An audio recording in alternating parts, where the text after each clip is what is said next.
bienvenidos colegas a esta nueva edición del Seminario de Investigación del MODEMAT. En esta ocasión tenemos como invitado a Paul Méndez. Paul es doctor en Ciencias Matemáticas, de Ingeniería Matemática, graduado del Centro de Investigación en Ingeniería Matemática de la Universidad de Concepción, este centro dirigido por Gabriel Gatica. Todavía está Gabriel dirigiendo el centro, bueno. Y Paul es especialista en elementos finitos. El día de hoy nos va a compartir parte de su investigación. Paul, entiendo que ahorita estás en Quito, ¿no? Y está buscando establecer vínculos y colaboración científica con varios grupos, en particular con nosotros acá en el MODEMAD. Entonces, por eso, fuera del interés meramente académico de su charla, también nos interesaría ver si es que hay posibilidad de establecer algún tipo de colaboración científica con Paul. Entonces, por eso, bueno, está programada esta charla. Así que, Paul, por favor, ahí queda la audiencia contigo. Bienvenido, muchas gracias. Gracias, Sergio. Y agradezco primero al MODEMAD, al grupo de la Escuela Politécnica Nacional, por invitarme, y en particular a Sergio.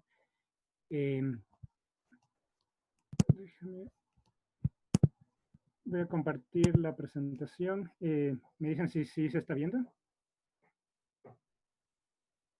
¿Sí?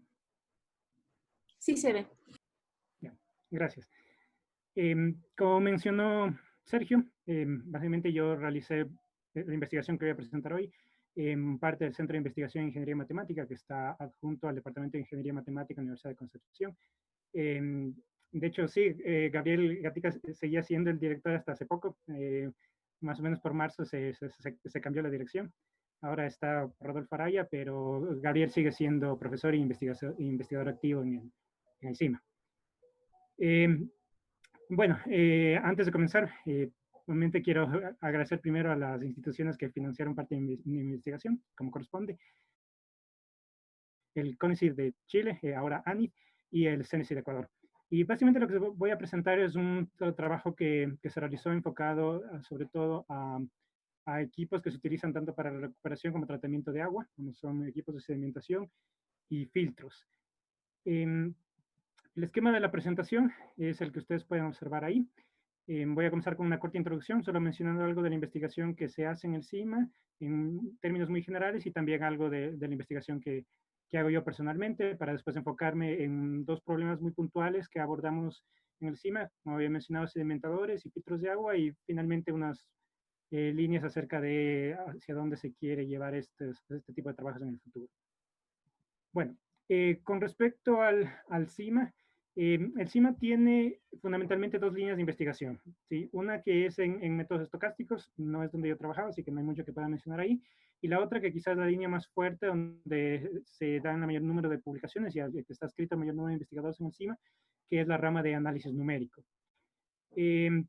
Concretamente en la rama de análisis numérico se hace desde lo que sería análisis puramente teórico, matemático, con respecto a ecuaciones diferenciales parciales, como puede ser existencia, unicidad, y también el lado, digamos, más computacional, que es la implementación de métodos numéricos para la aproximación de soluciones. Concretamente trabajamos con lo que es diferencias finitas, métodos de volúmenes finitos, se hace bastante en volúmenes finitos de hecho, elementos finitos y más recientemente lo que se conoce como elementos virtuales. El trabajo que voy a presentar está enmarcado desde el punto de vista numérico en la aplicación del método de elementos finitos y desde el punto de vista de la aplicación está dentro de lo que se conoce como fenómenos de transporte en medios porosos saturados. Adicionalmente, y ya desde el punto de vista personal, también hago algo de investigación relacionada, o bueno, cuando hice mi maestría hice bastante en análisis de datos, machine learning, redes neuronales de convolución. Ese fue básicamente mi tema de tesis en maestría. Y más recientemente lo que se conoce como Physics Informed Model Discovery, que es más o menos la intersección del uso de redes neuronales para la aproximación de funciones no lineales en modelos dinámicos y obviamente la simulación ya numérica de sus modelos. En cuanto a los métodos numéricos, también se hace bastante análisis en relación a lo que es convergencia, errores a priori, errores a posteriori, sobre todo para actividad de mallas, etc. Bueno, comenzamos corto, más o menos, o breve resumen de en términos generales lo que hace investigación tanto en el CIMA como personalmente. Me voy a enfocar ahora sí en estas dos aplicaciones puntuales del método de elementos finitos. Entonces, primero un poco para describir la motivación general de por qué trabajamos con estos dos modelos para sedimentaciones y filtros, quiero enmarcar un poco el contexto de Chile. Para quienes han viajado, conocen algo de Chile, saben que una de sus industrias más importantes que genera muchos recursos económicos y también puestos de empleo ahí es la minería. Y específicamente lo que es la minería de cobre, y más recientemente se está queriendo trabajar con minería de litio. Esto se da sobre todo en las regiones del norte de Chile, Antofagasta y más al norte. Para quienes han estado ahí saben que es una región muy árida, muy seca, y por lo tanto hay mucho interés en lo que es la recuperación y el tratamiento adecuado del agua.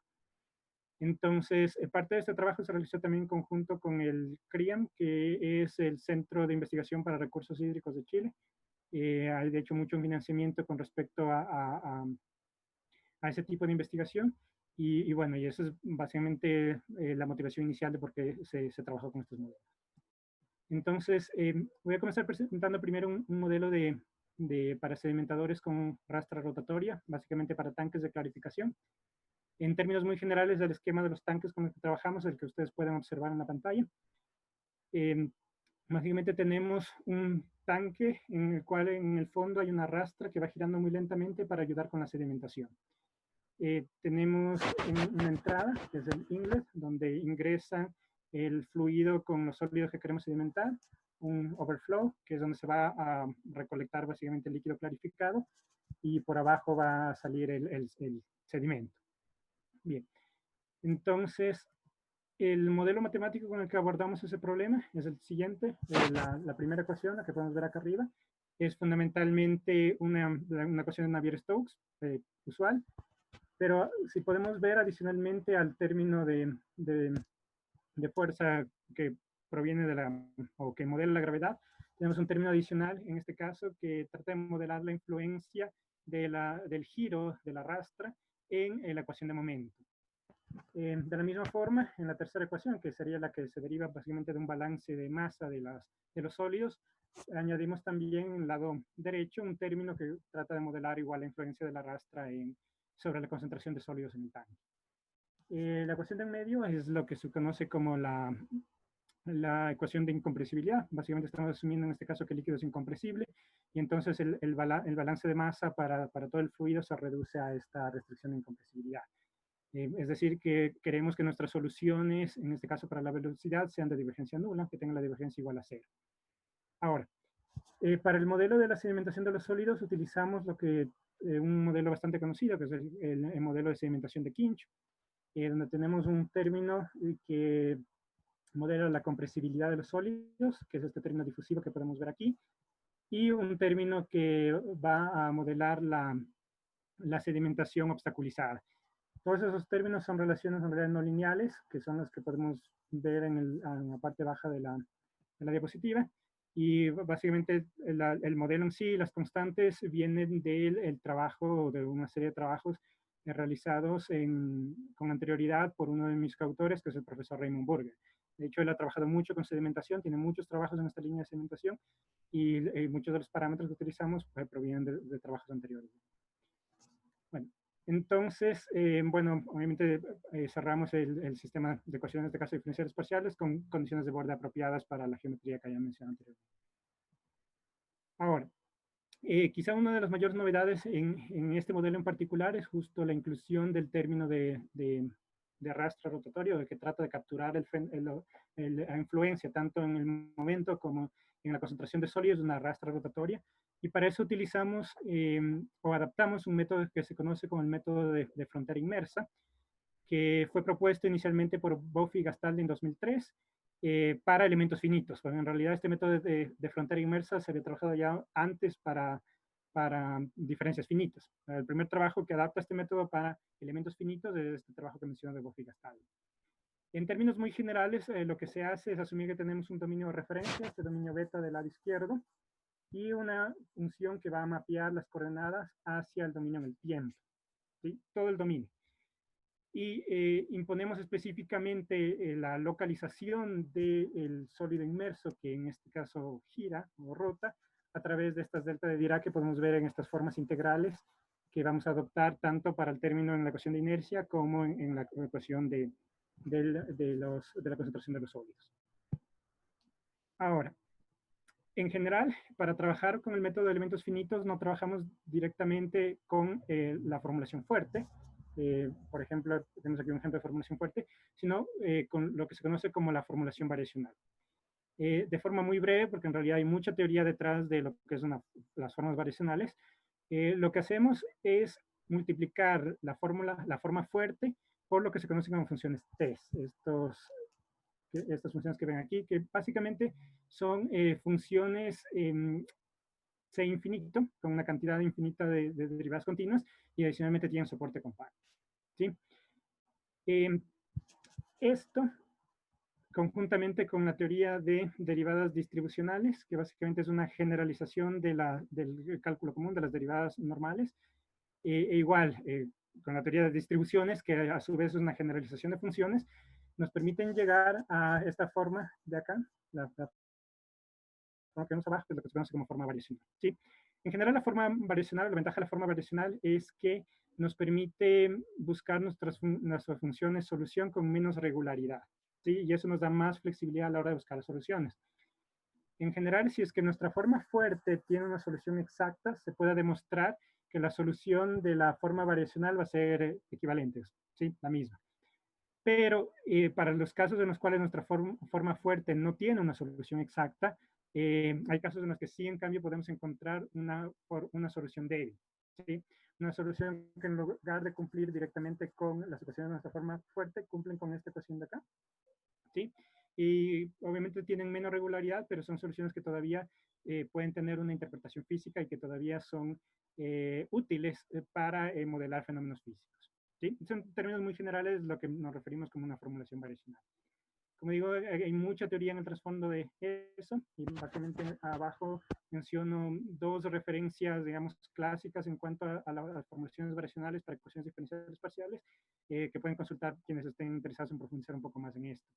El texto clásico de espacios de Sobolev y análisis funcional para ecuaciones diferenciales parciales, básicamente de Hambre-Cis, que sería mi primera recomendación, y más enfocado a ecuaciones diferenciales parciales elípticas y técnicas variacionales. Tenemos también este texto de Sayas y Brown, que también es una referencia muy buena al respecto. Entonces, la formulación variacional para el problema que había mencionado sería la siguiente. Siguiendo la técnica que había mencionado, multiplicamos por funciones test adecuadas, hacemos integración por partes donde corresponda, donde ahí también jugamos un poco con las condiciones de borde, y vamos a representar los términos resultantes a través de estas formas variacionales que voy a denominar como A1, C1, B, y que en realidad están definidas acá. Y como digo, son básicamente el resultado de multiplicar funciones test, integrar, y aplicar integración por partes donde corresponda. Algo muy importante aquí es señalar que específicamente para los términos integrales que teníamos para la rastra, tanto en la ecuación del momento como en el balance de masa, hay un resultado muy importante dado en el trabajo de Wolf y Gastaldi que nos dice que al trasladar la formulación fuerte a la formulación variacional, vamos a tener formas variacionales que van a pertenecer a los espacios duales de H1. ¿Sí? Y esto nos permite garantizar que nuestra forma variacional va a estar bien definida también para estos términos integrales con los delta de Dirac. Y algo también que podemos notar es que estas delta de Dirac en forma variacional se van a convertir simplemente en nuestras funciones test evaluadas sobre el mapeo o sobre la función que mapeaba coordenadas. Y eso facilita mucho tanto el análisis como la implementación posterior del modelo. Bien. Entonces, en cuanto a la discretización, como había mencionado, vamos a utilizar el método de elementos finitos. En realidad, el método de elementos finitos pertenece a la familia que se conoce como métodos de Galerkin, discretizaciones de Galerkin, que parten de una idea muy simple, muy sencilla, que es, dado una forma variacional, por ejemplo, aquí simplificamos, digamos que en el lado izquierdo tenemos solo una forma bilineal A, y en el lado derecho una funcional F, podría ser algo tan complejo como el que hemos mencionado anteriormente, toda esa suma de formas variacionales, pero comenzamos con este ejemplo muy simple. Lo único que hacemos, o el precepto básico de los métodos de Galerkin, es sustituir nuestros espacios funcionales, que inicialmente son los espacios funcionales continuos, que como sabemos son de dimensión infinita y por lo tanto no son tratables computacionalmente, los vamos a sustituir por espacios de dimensión finita, ¿sí? Y de hecho, lo que va a diferenciar un método de Galerkin de otro es la forma en la que vamos a construir estos espacios de dimensión finita, en este caso concreto el espacio BH, ¿sí? Pero una vez que sustituimos nuestros espacios por espacios de dimensión finita, sabemos, por lo tanto, que podemos representar funciones en este espacio como combinaciones lineales de bases, de funciones bajas. Y básicamente en una forma variacional, lo que queremos es que se cumpla una igualdad evaluada para todas las funciones T, ¿sí? Y si tenemos un espacio de función de dimensión finita, lo que podemos hacer entonces ahora es simplemente pedir que esa igualdad se cumpla para nuestra función evaluada para todas las funciones base, ¿sí? De la misma forma, vamos a sustituir nuestra incógnita, en este caso que era una función general UH, puede ser por ejemplo para la velocidad. Ahora le vamos a sustituir por obviamente una combinación lineal de las funciones base, donde ahora nuestra incógnita son los coeficientes que van delante de esas funciones, ¿sí? Al hacer eso, nos va a quedar en el lado izquierdo, es un término que depende de las multiplicaciones de las funciones base, de los productos interiores de las funciones base, que es conocido y que podemos representar con una matriz M. Nuestras incógnitas, que ahora son solo los coeficientes alfa, se reducen a un vector de incógnitas alfa. Nuestro lado derecho, que es un funcional que básicamente depende también solo de las funciones base, básicamente se va a reducir a un vector B. Entonces, la gracia aquí de todo esto es que hemos reducido, que podemos reducir nuestro sistema de ecuaciones diferenciales parciales en un sistema de ecuación, básicamente un sistema lineal, ¿sí? Que se puede resolver de forma muy eficiente. Entonces, eso es en realidad el principio, como había dicho, es en realidad una idea muy simple, pero es lo que está detrás de lo que se conoce como discretizaciones de Galerki. Entonces, lo que en particular define un método de elementos finitos, como había mencionado, es la forma en la que construimos este espacio BH. Y en el caso de elementos finitos, ese espacio BH se construye usando polinomios que tienen soporte compacto. Para que quede un poco más claro, en una dimensión podemos imaginarnos, por ejemplo, para polinomios de grado 1, estas funciones techo de aquí, donde lo único que hacemos es tomar nuestro dominio, lo dividimos en elementos, que aquí simplemente van a ser segmentos, ¿sí? Y en nuestras funciones base pueden ser, por ejemplo, estas funciones techo que tienen la característica que toman el valor de 1 en uno solo los nodos y 0 en el resto de los nodos, ¿sí? Entonces, de esa forma podemos imaginarnos, por ejemplo, que si queremos interpolar una función cualquiera b, una forma sencilla de hacer eso es tomar el valor de b en cada uno de los nodos, simplemente, y multiplicarlos por estas funciones techo. La sumatoria de eso sería una aproximación de nuestra función continua original en este nuevo espacio discreto, ¿sí? Esta idea se puede generalizar. Obviamente podemos utilizar polinomios de grado mayor a 1 y adicionalmente, aunque estos son los elementos finitos usuales, lo que se conoce como elementos finitos nodales, en los cuales definimos los polinomios a partir de su valor en cada uno de los nodos que definen los elementos, no es la única forma en la que podemos definir polinomios. Se pueden definir también tomando solo ciertos valores nodales y, por ejemplo, el valor de la componente normal del polinomio en una de las caras, o la componente tangencial, etc. En realidad hay bastante flexibilidad y por eso existe una familia bastante grande de diferentes tipos de elementos finitos, cada uno con sus ciertas características que obviamente los hacen mejor para problemas distintos, ¿sí? Entonces, para nuestro problema, regresando un poco al problema de la sedimentación, vamos a utilizar lo que se conocen como elementos finitos de Bretz y Douglas-Omarini o elementos finitos BDM, ¿sí? Estos elementos se definen justamente tomando ciertos valores nodales y conjuntamente con valores para las componentes normales en las caras, ¿sí? Si hablamos ahora ya en dos dimensiones, por ejemplo, normalmente lo que se hace es triangular el dominio, así que ahora nuestros elementos no son segmentos, sino triángulos, y en tres dimensiones se usan tetraedros. En general, para elementos finitos se tiende a usar símplices, que pueden ser segmentos, triángulos o tetraedros, o también lo que serían rectángulos y cubos. Normalmente se trabaja siempre con eso. Y otra característica, otra limitación de los elementos finitos es que tienen que ser mallas homogéneas, es decir, solo triángulos o solo cuadrados en dos dimensiones, perdón, rectángulos en dos dimensiones, o solo tetraedros en tres dimensiones, ¿sí? Entonces, los elementos finitos de tipo BDM tienen la característica de que de triángulo a triángulo son continuos en su componente normal, pero no necesariamente son continuos en su componente tangencial, ¿sí? Esto nos permite tener funciones que van a pertenecer a un espacio más grande, el espacio H1 original, donde estaba planteada nuestra forma continua, que es el espacio que se conoce como HD. Son básicamente, en términos sencillos, funciones que pertenecen al espacio L2, pero adicionalmente su divergencia pertenece también al espacio L2. ¿Sí? Para la presión, nos vamos a buscar un espacio de elementos finitos discontinuos. Estos son elementos finitos nodales, es decir, los polinomios se definen a partir del valor en los nodos, pero si nos imaginamos dos triángulos pegados, simplemente el valor que toman esos nodos perteneciente al triángulo izquierdo puede ser diferente al que toman en el triángulo derecho. ¿Sí? Por eso se llaman discontinuos, porque básicamente la función presentaría un salto ahí. Ahora, ¿por qué tomamos esos espacios? Básicamente porque presentan una propiedad muy interesante, y es el hecho de que si yo calculo la divergencia de una función perteneciente al espacio BH, esa divergencia va a pertenecer al espacio QH. ¿Sí?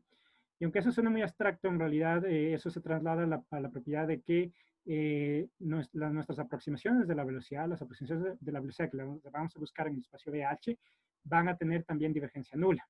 Y eso es algo que no necesariamente se da con todos los elementos finitos. ¿Sí? Si tomamos elementos finitos usuales, por ejemplo, P2, P1, definidos en los nodos y continuos, no se cumple esa restricción. Es decir, obtenemos aproximaciones de la velocidad que no necesariamente son de divergencia nula, que no necesariamente cumplen con esa propiedad de que la divergencia es igual a cero, por lo tanto no cumplen necesariamente con la propiedad de incompresibilidad. Eso quiere decir que para ciertos casos extremos, ¿sí? Que pueden ser extremos tanto en la dinámica del fluido, ¿sí? Como en la forma del dominio, es decir, si es que el dominio tiene puntas o, digamos, irregularidades, ahí se puede perder la propiedad de incompresibilidad de la velocidad, y eso se traslada básicamente, por ejemplo, en pérdidas del principio de conservación de masa, que para este tipo de problemas en realidad sí es un resultado problemático. ¿Sí? Entonces, estos dos espacios nos permiten garantizar que nuestras aproximaciones de velocidad van a cumplir con la condición de compresibilidad. Y bueno, para la concentración de sólidos, en realidad podríamos utilizar también espacios un poco más complicados, pero en este caso decidimos restringirnos simplemente a los polinomios continuos nodales, ¿vale? Es decir, a los elementos finitos usuales. Y básicamente, dicho eso, entonces en realidad nuestra semidiscretización, nuestra discretización en espacio, sería de forma bastante parecida a nuestra ecuación continua, solo que recuerden, ahora reemplazamos el hecho de que estamos buscando nuestras incógnitas, que son velocidad, presión y concentración de sólidos, ahora en espacios discretos. ¿Sí? Y ahora notemos en este caso que utilizaba los elementos finitos solo para la discretización en espacio. En realidad eso no necesariamente tiene que ser así. Se puede asumir el tiempo como una dimensión más y discretizar todo totalmente usando elementos finitos.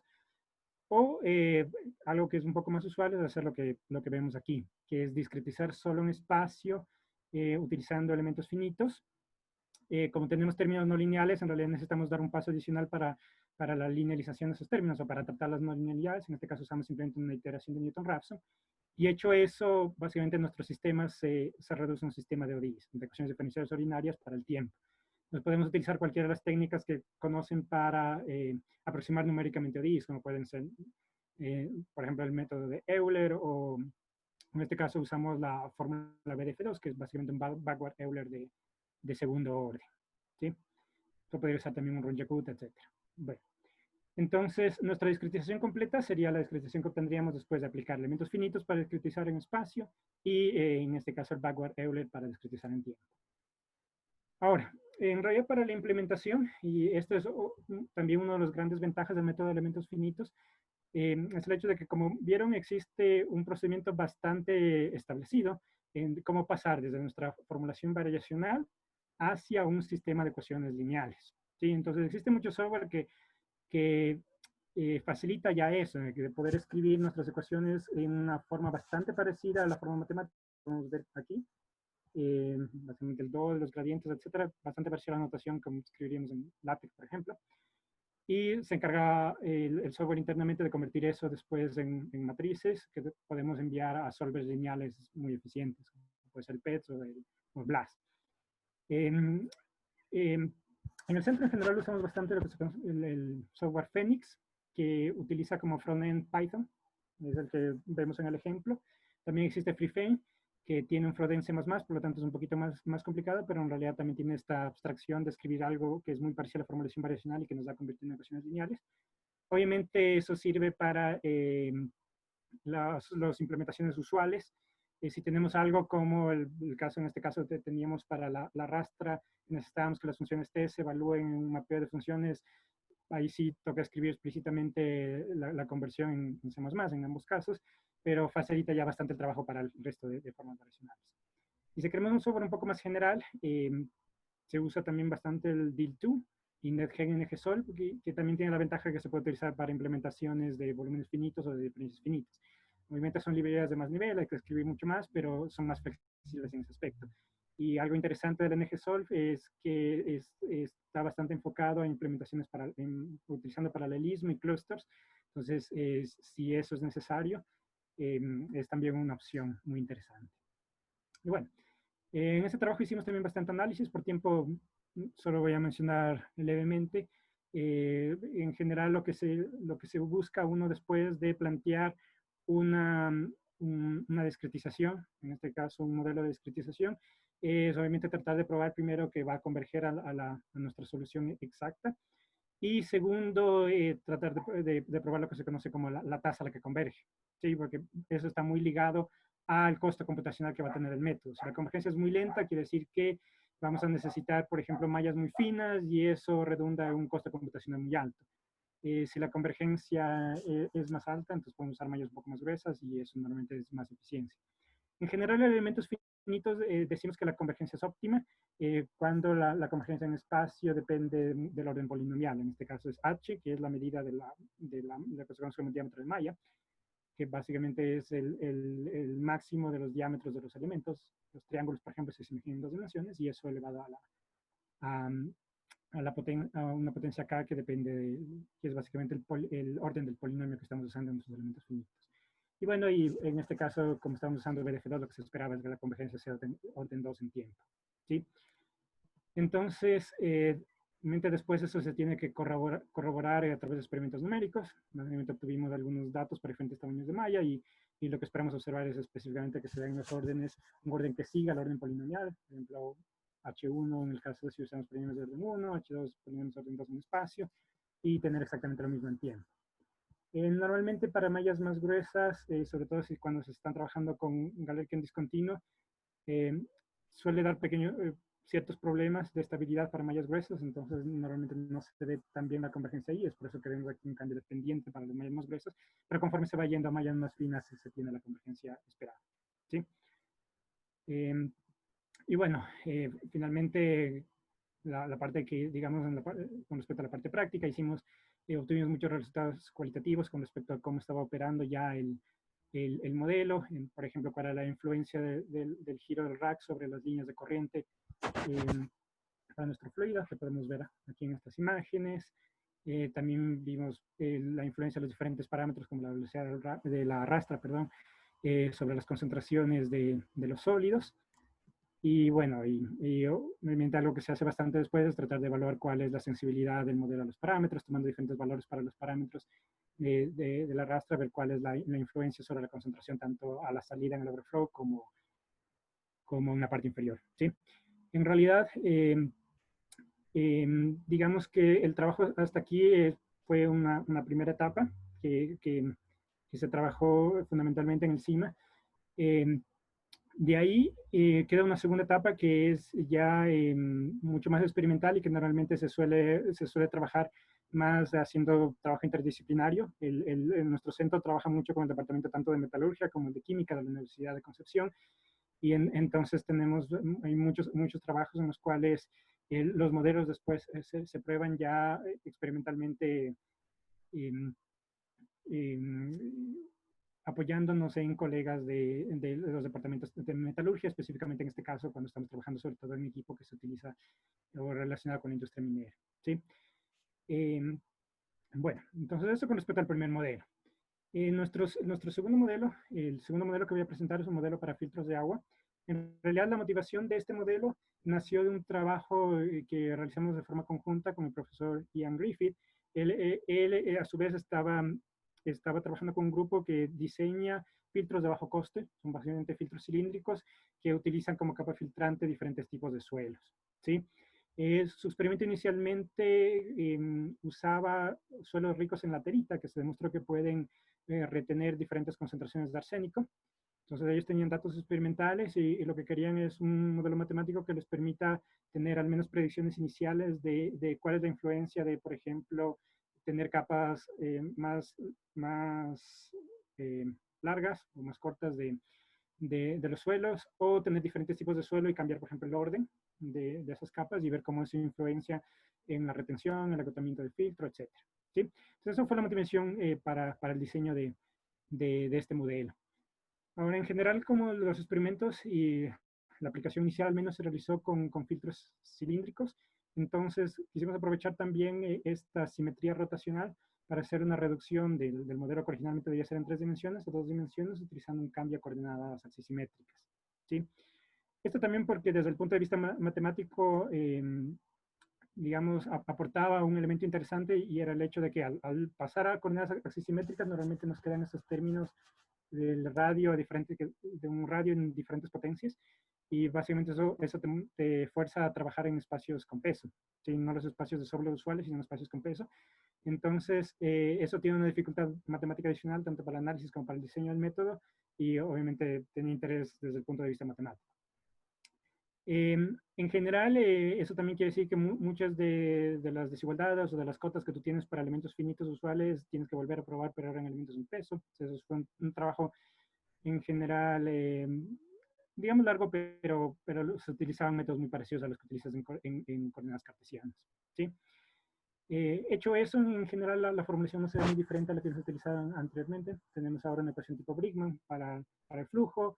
Igual seguimos considerando la condición de incompresibilidad para el fluido. Después tenemos ecuaciones que promedian los balances de masa, tanto para las concentraciones del contaminante que queremos retener, por ejemplo, arsénico, una aplicación, y una variable que va a representar la capacidad de absorción restante en el medio. ¿Sí? Y eso para poder ir monitoreando o para poder tratar de modelar el agotamiento de los filtros. Entonces, como he mencionado, la modificación principal desde el punto de vista teórico es este trabajo con espacios con peso. En lugar de trabajar con los espacios LP usuales, trabajamos con estos espacios LP alfa, donde el alfa simplemente es la potencia que va hacia la coordenada radial. Hay que probar algunos resultados que se tienen directamente del caso cartesiano, probarlos de nuevo, pero fuera de esa complicación, en realidad el procedimiento general es bastante parecido. Planteamos una formulación débil, de nuevo multiplicando por funciones test adecuadas, aplicando integración por partes y utilizando las correcciones de borde donde sea necesario. Y de nuevo, para la discretización utilizamos elementos BDM, pero igual estos elementos BDM debían ser modificados para las coordenadas axisimétricas, o sea, especialmente tomando en cuenta lo que debía pasar en el eje de simetría. ¿Sí? Entonces, de hecho, utilizamos un resultado de un trabajo anterior de Erban, de 2013, donde él probó que bajo esta modificación de los espacios BDM, muchas de las propiedades que se tienen en los BDM para coordenadas cartesianas se pueden llevar también al axisimétrico. Pero lastimosamente no pudimos probar y de hecho se prueba lo contrario, de que no se cumple aquí la propiedad de que la divergencia de funciones en el espacio de la velocidad pertenece al espacio de la presión. ¿Sí? Eso quiere decir que perdemos esa propiedad de que nos garantizaba que en ciertos casos extremos, tanto en cuanto al régimen de flujo como en los dominios, es posible que se pierda a veces la conservación de masa. ¿Sí? Y es algo que queremos trabajar en el futuro para mejorar el resultado, pero al menos para regímenes menos turbulentos, digamos, el modelo en nuestras simulaciones iniciales parecía comportarse bastante bien. Bien, para la discretización completa usamos exactamente la misma metodología, discretización en espacio usando elementos finitos y discretización en tiempo utilizando BDF2. Y bueno, en este caso, digamos, nuestro principal interés fue primero contrastar los resultados que daba nuestro modelo con los resultados experimentales que se tenían. De hecho, para quien le interesa los resultados experimentales y un poco la aplicación práctica del modelo, está dado en este trabajo de Griffith y colaboradores, en 2019. Y a él le agradezco básicamente que nos haya provisto con los datos experimentales. Y como podemos ver, al menos cualitativamente nos dio resultados bastante alentadores. Los resultados, la predicción del modelo, que es lo que podemos ver, esas líneas discontinuas en rojo, se acercan bastante a los puntos azules, que es los datos que se obtuvo experimentalmente. Obviamente hay mucho trabajo aún por hacer ahí. De hecho, probablemente necesitamos datos experimentales también en diferentes condiciones para probar también cómo se adapta el modelo a diferentes condiciones, pero al menos en estas condiciones iniciales, cualitativamente, obtuvimos resultados bastante alentadores. Y bueno, basados en eso, hicimos algunos resultados cualitativos preliminares, probando algunas cosas de interés.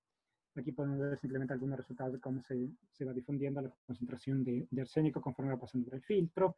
Hicimos algunas curvas de cómo se agotaban los filtros, probando diferentes longitudes de las capas de suelos, cambiando el orden. También hicimos algunas pruebas cambiando la geometría, por ejemplo, en lugar de utilizar los cilindros, utilizando geometrías de conos truncados y ver cómo afecta eso al agotamiento de los filtros. Como digo, aún hay algunos pasos más a hacer, fundamentalmente en cuanto a validar nuestros resultados, los resultados del modelo ya experimentalmente, pero ya para las otras condiciones. Hicimos una validación inicial, pero es una sola conjunto de parámetros. Ahí quisiéramos ver si es que también que también fueron las predicciones de nuestro modelo con estas otras variaciones para poder utilizarlo ya con más confianza en la aplicación que haya mencionado.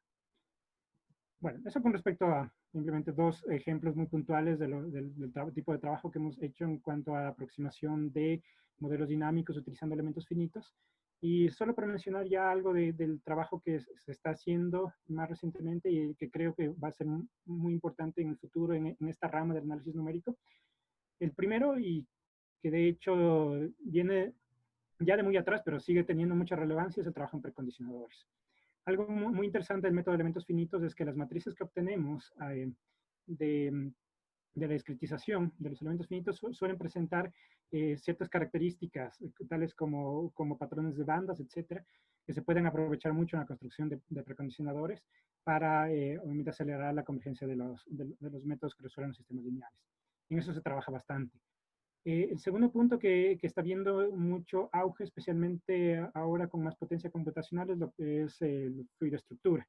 Los dos ejemplos que mostré, básicamente nuestros dominios son dominios rígidos, no se deforman, pero hay muchas aplicaciones en las que es interesante analizar qué pasa si se deforma el dominio.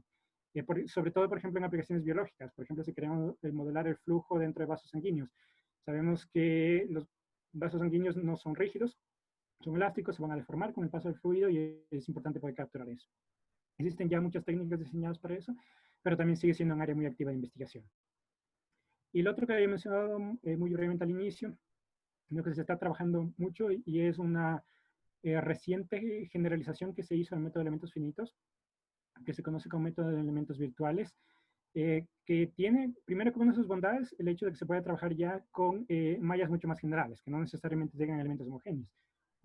Por ejemplo, ahí muestro algunos ejemplos del tipo de mallas con los que se puede trabajar y como podemos ver, en general, los elementos tienen formas muy variadas y eso nos da mucha más flexibilidad para trabajar con dominios también mucho más complejos. El método preserva, digamos, la facilidad del trabajo teórico que tienen los elementos finitos y que normalmente son las ventajas que se señala, por ejemplo, sobre volúmenes finitos. ¿Sí? Los elementos finitos tienen una teoría ya muy fuerte, en la que se ha hecho mucho trabajo y hay técnicas ya probadas para probar tanto convergencia, unicidad del método, las tasas de convergencia, etcétera. Y eso es algo muy apreciado y es algo que se conserva en este caso para los elementos virtuales. En general, si alguien está interesado en eso, normalmente los papers fundamentales para conocer el método de elementos virtuales son los de Lorenzo Beirao y a partir de ahí se puede seguir bien. Y bueno, en resumen, básicamente eso es lo que les quería comentar. Hay muy cortas algunas referencias que se mencionaron muy de pasada en la presentación. Y gracias por su atención. Estoy abierto a cualquier inquietud. Muchísimas gracias, Paul, por la charla súper interesante. Tiempo de preguntas. Si alguien tiene preguntas o comentarios, por favor. Paul, yo tengo una, quisiera comenzar. En el primer modelo que mostraste, entiendo que la viscosidad es dependiente de la concentración. Estoy interpretando bien, ¿no es cierto? Si le puedes... Al principio del modelo. Ya, ahí está el modelo. Sí, efectivamente la viscosidad. Exacto. ¿Y cómo es el tratamiento de este coeficiente? ¿Lo haces como un peso dentro del operador o cómo se lo analiza? Ya, primero, la fórmula de la viscosidad es esta función que vemos aquí, esta función no lineal que tenemos ahí.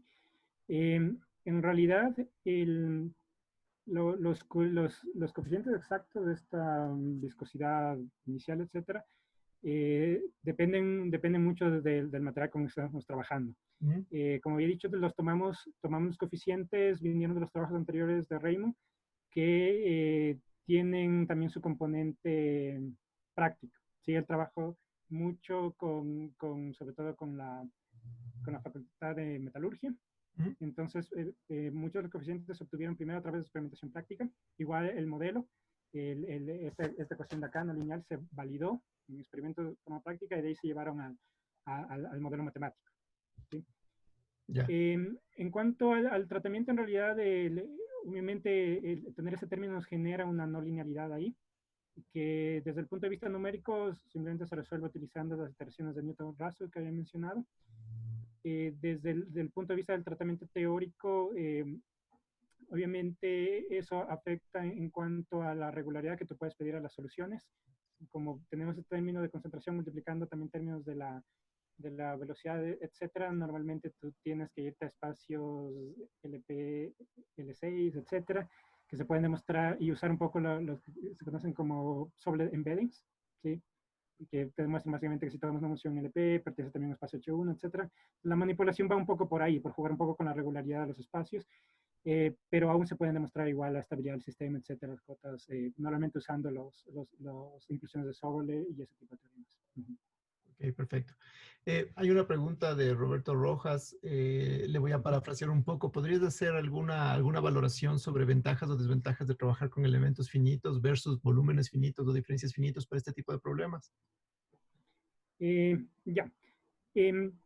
Bueno, primero, hay, digamos, una de las principales ventajas, comenzando desde el punto de vista matemático, es que normalmente los métodos de elementos finitos se adaptan mucho mejor para el análisis que los métodos de volúmenes finitos. ¿Sí?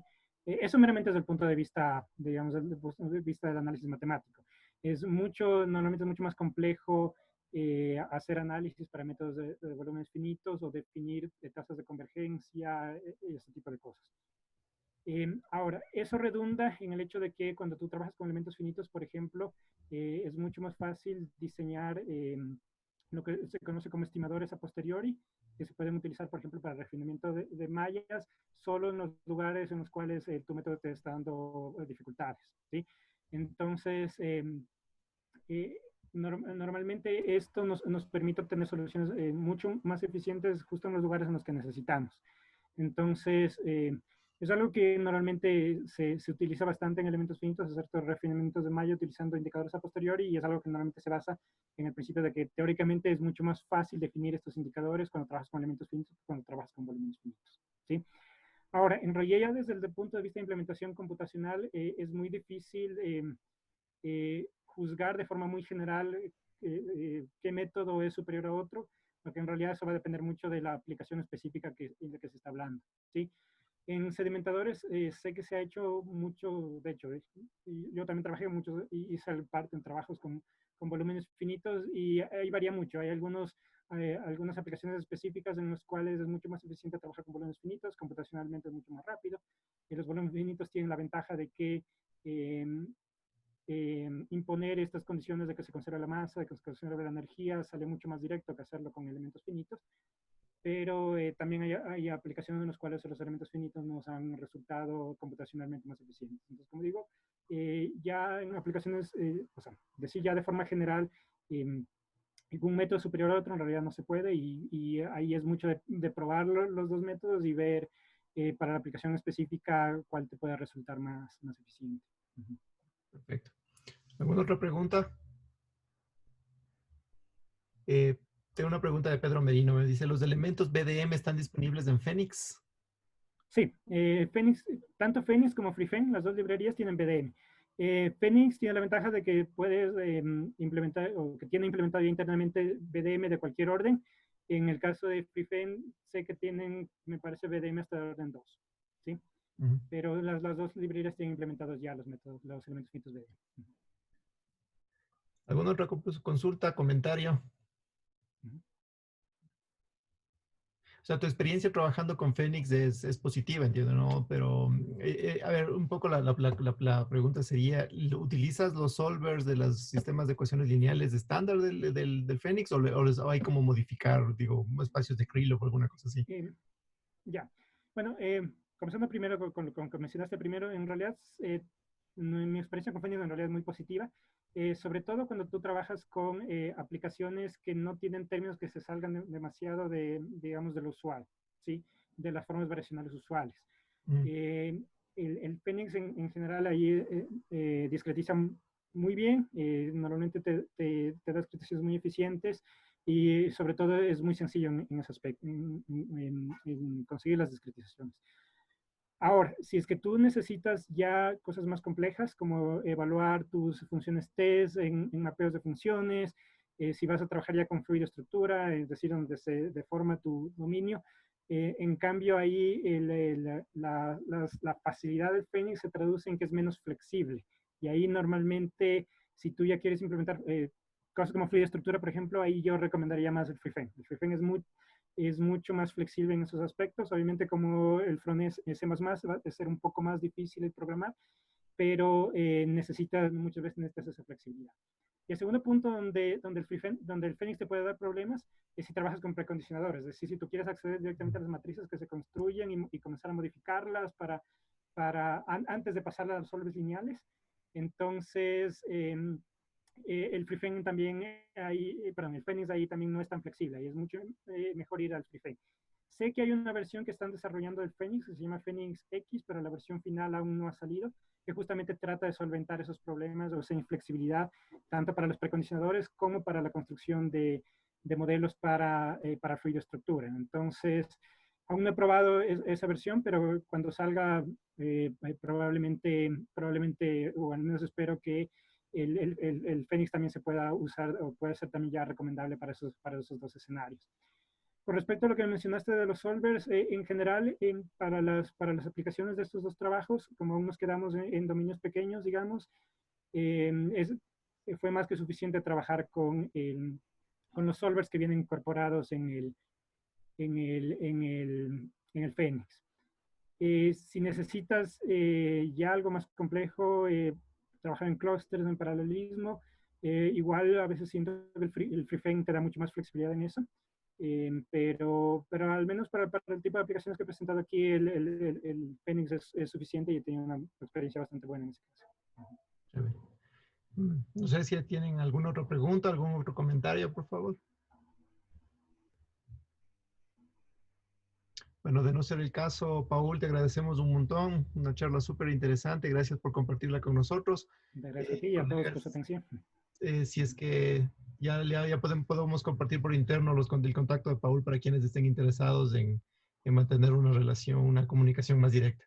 Gracias a todos por participar. Les esperamos el próximo jueves. Por supuesto, Paul, estás también invitado a las próximas charlas. Y ya conversamos un poco porque sí me interesaría mantener otra reunión, otra conversación un poco más detallada. Gracias a todos. Una buena tarde. Hasta luego, muchas gracias. Gracias. Chao a todos. Muchachos, cuídense. Gracias por todo.